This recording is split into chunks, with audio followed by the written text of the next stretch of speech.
নমস্কাৰ সকলোকে স্বাগতম জনাইছো হিমাদ্ৰী মৰিগাঁও চেনেলৰ অন্য এটি নতুন ভিডিঅ'লৈকে আৰু এইখিনিতে জনাইছো আপোনালোক সকলোকে মেৰি খ্ৰীষ্টমাছ আমি আপোনালোকে সকলোৱে জানে আমি কেন্দ্ৰত শিশুখিনিক লৈ প্ৰত্যেকটো উৎসৱে আগতীয়াকৈ পালন কৰোঁ ঠিক সেইদৰে আজি হৈছে 24 তাৰিখ কাইলৈ হৈছে 25 তাৰিখ কাইলৈ খ্ৰীষ্টমাছ ডে আছে সেই আমি কেন্দ্ৰত অলপ খ্ৰীষ্টমাছ ডে পালন কৰিলোঁ আগতীয়াকৈ আৰু ইয়াতে কাগজ কাটি টুপি বনালো আৰু কটন আঠা দিলো টুপিটোৰ কাৰণে এইখিনিতে এক্টিভিটিও হৈ গ'ল সিহঁতৰ আৰু লগতে অলপ ফূৰ্তিও হৈ গ'ল চাই যাওক ভিডিঅ'টো কি বনাম বহি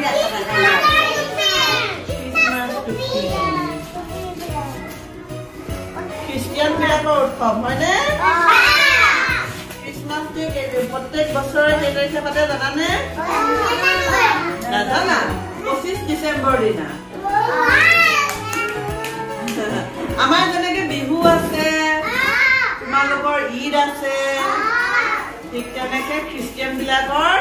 বৰদিন মানে খ্ৰীষ্টমাছ ডে মানে কাইলৈ হৈছে 25 ডিচেম্বৰ আৰু কাইলৈ খ্ৰীষ্টমাছ ডে আছে হয়নে সেইকাৰণে আজি আমি স্কুলতে পাতিম এনেকে হা খ্ৰীষ্টমাছ ডে দিনা কি কৰে জানা ফূৰ্তি কৰে ইঘৰে সিঘৰলৈ যায়